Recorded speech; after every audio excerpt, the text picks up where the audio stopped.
Hey everyone, Mike here. What we're going to do today is tie up this teardrop shaped all craft fur minnow. And I have a particular way that I put it together with a brush table that's attached to my vise, and I'll show you how I use that in a few minutes and how convenient it is to use. Because when you're not using it, it's out of the way. You can do your regular tying, but when you need it or want it, you can pull it up and put it in front of your hook that you're using and do a really nice brush that you can palmer your material on. And when you do that, it gives you a much nicer teardrop shape. And you don't have to go in with scissors and try and cut the shape out, because the shape will just automatically form itself by the techniques that I'm about to show you. So I'll go ahead and get started. I'll take the sample out, put it back here with some of the other ones that I've made, and we're going to use a Gamakatsu B10S hook. All right. One of the things I like to do when I'm making these brush flies is to protect my fingers and my thread from the tip of the hook. I'm telling you, these B10S hooks are very sharp. But what I use is a very thin silicone tubing, and if I can find this stuff where I got it, I'll put a link in the description. I did get it off of Amazon, but sometimes it's not real easy to find. But it is a silicone tubing, and I just put it right over top of the hook, the point of the hook, and then cut off just a little bit in front of the hook, probably maybe a 32nd of an inch, 64th of an inch, so that while I'm tying this up, I'm not getting stuck by the tip of the hook, or my thread is not getting cut by the tip of the hook. So we'll go ahead and load this up. Kind of would like to have had this done before talking about it.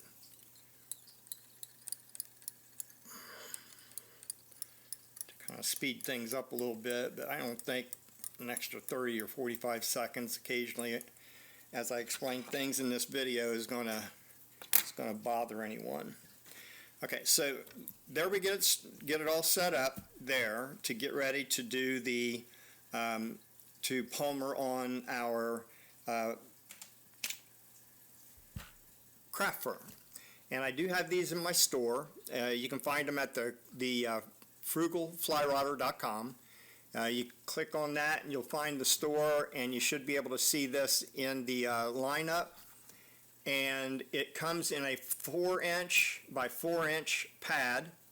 The fibers are right at 2 inches long, so it's a nice long fiber. It's very thick, okay? And being 4 inches, what I do is I cut it down into, I'll cut this in half so that I have a 2-inch patch. And then from the 2-inch patch,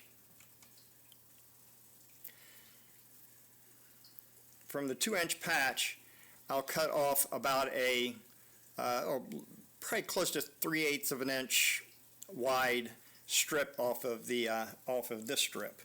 Okay, and then what I'll do to get it ready to lay it down on the brush table is I'll brush this out so it's as straight as I can get it. And then I use these, I think they call them bulldog clips, for documents. And then I'll just run that over top of there. I know you can buy clips, but these things are really heavy duty, and they grip the material really well. I mean, you can be pretty aggressive with it, as you can see I'm doing here, to get that material down into the gripping area of this clamp. And then I'll take another one, like so, and run it down the front, grab it again, and then take that off. And then I'll take, what I use more, I'll tell you, these scissors here are for sewing, but oh my gosh, these things are so sharp. They are Fiskars, solid steel, and boy, I'll tell you, these things really do a great job of cutting straight. So what we're going to do is cut this off just as close to the pad of this material as possible, and you end up with something like that. No good, just throw it away. All right, so now what we're going to do is we're going to grab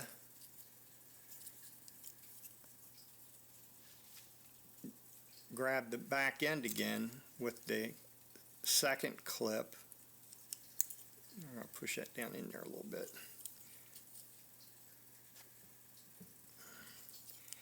And grip it on there again. You end up with that, and then you can brush it out just like that, because we're going to take this right here, all right, and we're going to use the brush table, which easily comes up like this. I mean, it just whips right down out of the way, and when you're ready to use it, you grab it and you bring it up. Now, a lot of people don't realize that have bought this table is that you want the front of the table to be at an angle to the shank of the hook. If you try to put it like so, let's see if we can get it there. Yeah, if we try to get it to where it's like this, that is not the way to do it, because if you do it this way, you're going to be struggling to try and tie your materials together. That's why when I do it, I make sure that it's away from the shank of the hook and at a good angle, so that when I put my materials on, I can go in and tie them up. Otherwise, if it were like this, I got to move this back again. If it were like this, you're not going to be able to constantly get your thread in there the way you want to. Okay, so you just remember, it's got to be at an angle towards the back, just like this, and then you take your thread and run it over the top, and this screw that holds it to the table holder is right in the center, and then you can when you put your thread in the center back in the back here, it'll run right across the middle of the top of your table. All right, so now what we're going to want to do is the craft fur that we pulled apart like so, we're going to take it and we're going to build this up. And the best way to do it is to build up this thicker part here for the tail, and double up on the longer fibers. As you pull this out, you'll see that there's still fibers in here, and all we're going to do is go across the top, grab the longest fibers, okay, just like that. Don't worry if it kind of holds on to you, because you can just finagle it around. Grab some more, put them on. I'll tell you, this craft fur, if you're talking like I am, one little puff of air coming out of your mouth is going to blow that stuff away. Okay, so we go ahead, and maybe I should stop talking and lay this material down just like so. And as you can see right there, it's a pretty nice thick little clump. It's not real thick, but what we're going to do now is take some of the longer ones still and start going towards the back, and that is going to give you your table or your taper, because this is going to be the tail end that you want really long, and as you come to the front, you want to shorten those fibers up a little bit. So that's got the underfurs, Sometimes you'll pull those out a little bit, and we're going to go straight back, just like this. Okay, and as you go back, these fibers, they're long here, they're going to get shorter as you go towards the front. Alright, so you just keep on piling them up, just like this, just like that.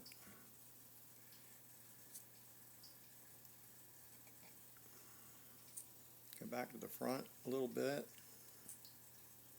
and then just start filling in the light, the thin areas, the areas that the material is a little bit thin in. And once you get it where, you got to be careful talking when you do this, because you're going to blow that stuff away, guarantee it. You won't want to have a fan running in your room, that's for sure.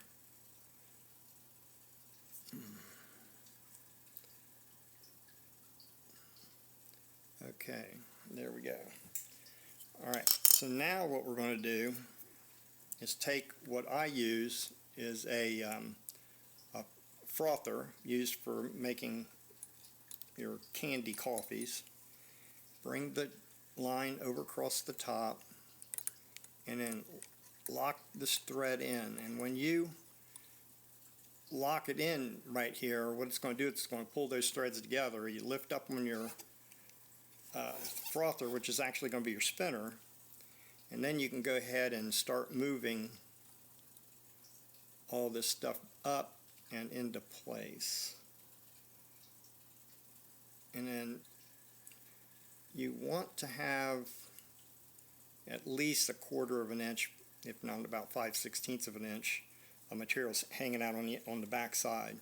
And then you hit the power switch and spin it. And there, that's how easy it is to make that brush. Now, I use this brush here, and I'll have these in my store to sell as well.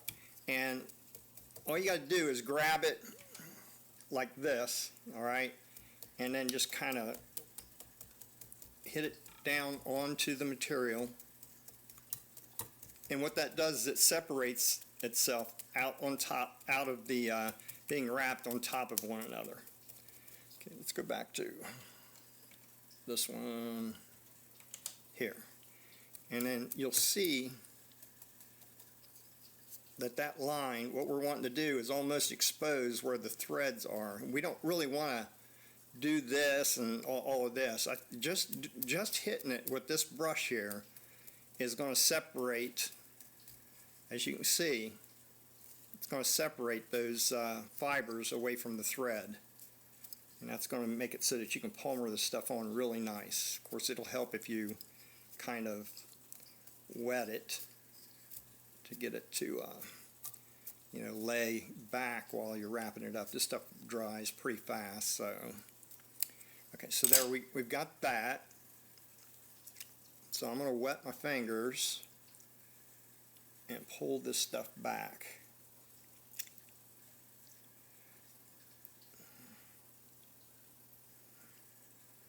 Okay, so what I'm going to do now is I use these hemostats. I cut the tips off and then put some larger silicone tubing on there so that when I grab my thread, it doesn't cut it, and it will nicely grip that thread tightly so that you can start palmering down your material onto the hook. And then just remember, you've got this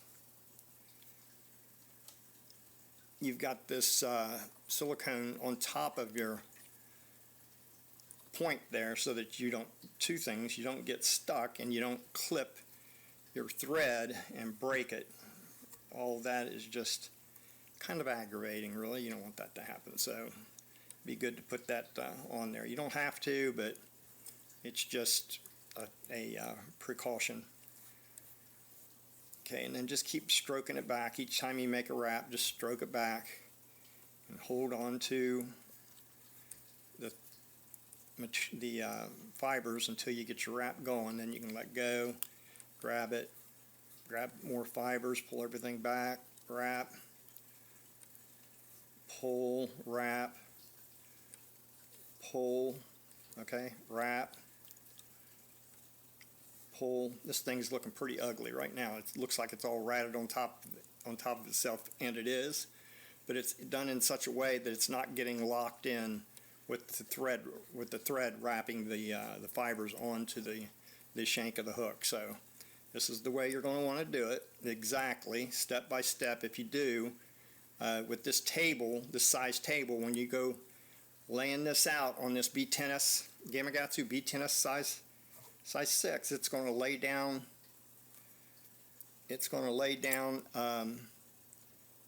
just a little bit of material where you don't have a lot of waste. All right, and then just go ahead and pull up like so. Bring that thread over top 2 or 3 times, and then lock it in. Pull it over, lock it in.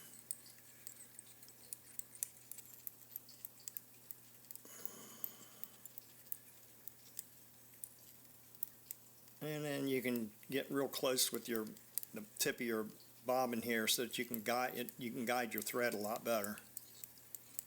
And then you can start wrapping that towards the back, and then just do a little lighter wraps towards the back so that your material doesn't get laid down too tightly. And cut it off, and then that's all the waste that I had on this one here. Okay, so just throw that away. Very little waste. Again, that is a pretty ratty looking fly right there. And then I'll just go ahead, you can finish it off however you wish. I just like using a whip finisher. Alright, and lock it down, cut the thread, and then do the same thing, just tap it. That loosens up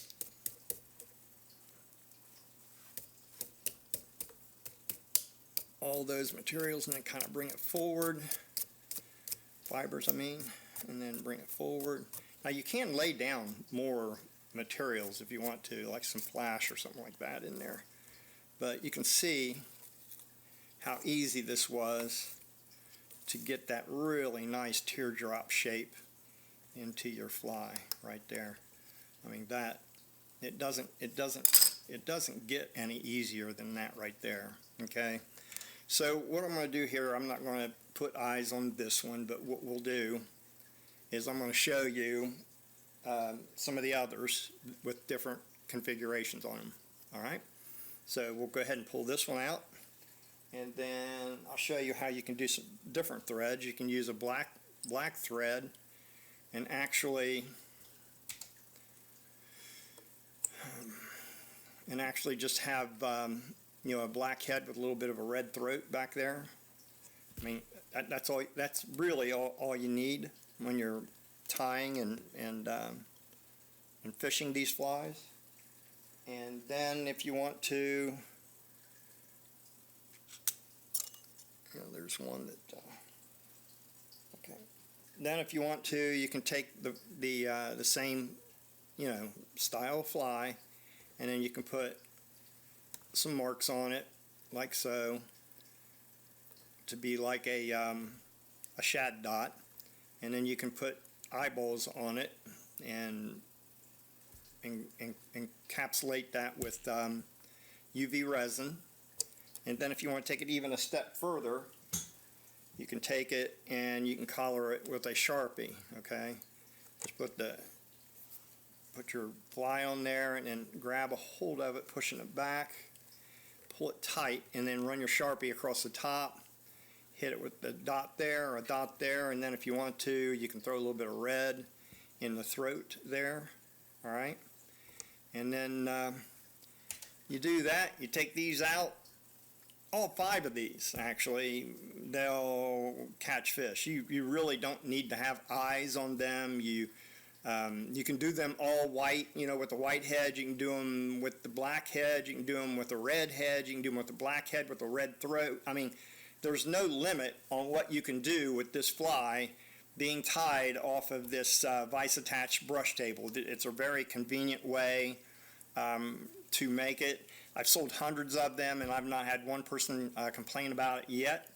But one of the things that everybody does need to know is how to actually use it, and you don't want to bring your table where it's completely perpendicular to the shank of your hook. You want it at an angle in the back. That gives you room to work on your fly in the front, at least to get it tied in, and then you can raise your spinning mechanism to spin your brush and then move the table out of the way, just like that. And it is completely out of the way. It's not big, it's not gaudy.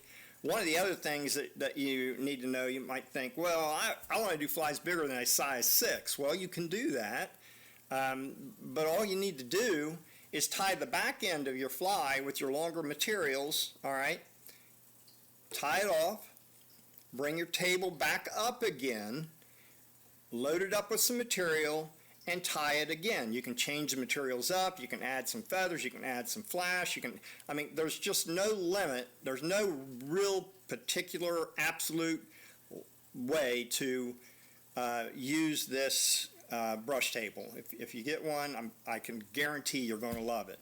And if you use these chasing smallmouth, I don't know about any other fish because I pretty much just chase smallmouth, but if you use these along with my streepers, that I'll do a new video on that, using some new techniques that I've used on the streepers I'm going to be using this coming year. This is a new fly for me. I have done craft flies before, but not in this way, and not where it ends up being that easy to get that type of a taper that everyone likes to end up with on their fly. So anyway, this is Mike. Until the next video, we'll catch you later.